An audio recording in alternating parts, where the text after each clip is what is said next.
Well, an emotional night in Troy as outraged residents crowd a public safety meeting. They're still fuming over claims of police brutality inside of Kokopelli's nightclub late last month.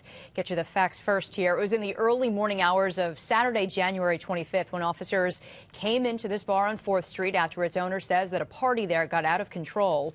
Many inside the club say that officers came in and just started swinging. In the surveillance video, you see police first moving the crowd around before then taking a few people down to the ground.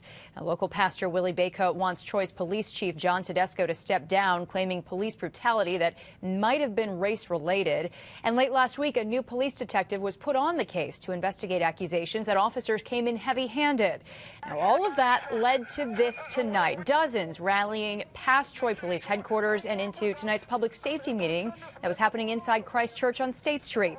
They called it a march against police brutality. Our Brandon Lewis was there for it. He's now joining us live in the studio. And Brandon, what was the response from officials tonight? I'm sure they faced some pretty tough questions and criticisms there. There were some tough criticisms, Dory. The chief actually sits on the Public Safety Committee, so he wasn't allowed to respond to the comments. The public hearing rules require they can only ask clarifying questions from presenters, and tonight they had plenty to say.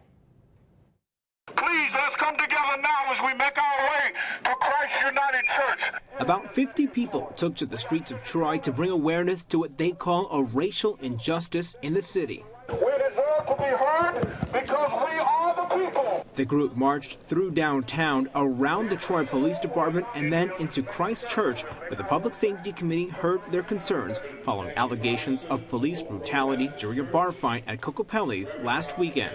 I told you this was coming.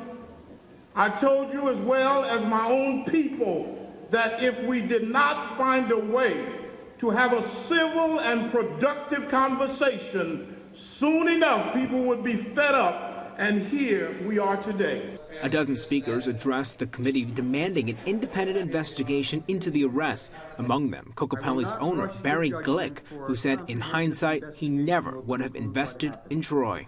The facts as examined will reveal the police did enter my building aggressively, not presenting themselves as a force to diffuse a potentially difficult situation.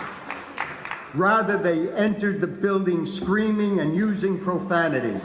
The committee could not respond to comments. They could only ask clarifying questions. Chief John Tedesco took several notes, especially on comments regarding the poor relationship between police and public. I think what you're looking at here is certainly a diminished trust on both sides of the aisle.